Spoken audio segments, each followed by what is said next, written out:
Are you ever too old for a story? I don't think anybody's ever too old to hear a story.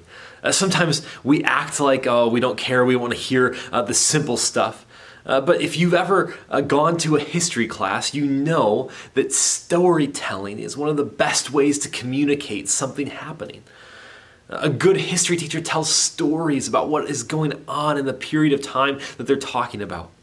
Stories are helpful because it helps us understand things in a way that we already know and have processed, and we can imagine ourselves in the story. That's one of the reasons I love teaching Sunday school.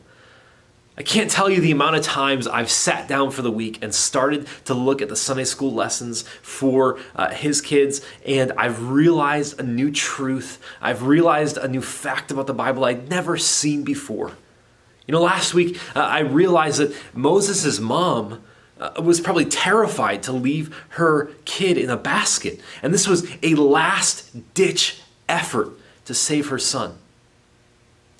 Jesus tells stories in parables in order to help the crowds and his disciples understand what he's talking about.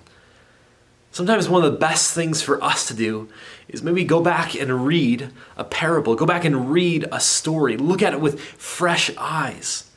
For those of you who are parents at home and either have the Jesus Storybook Bible or maybe you have the World Kids Bible, I'd encourage you, try using that for your devotionals one morning or for your devotionals as a family.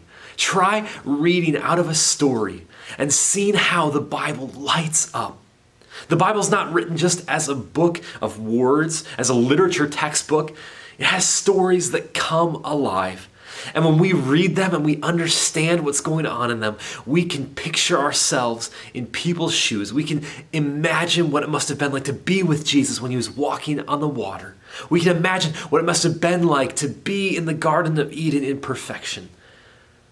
But we're only able to do that if we're able to listen to the stories that the Bible tells us.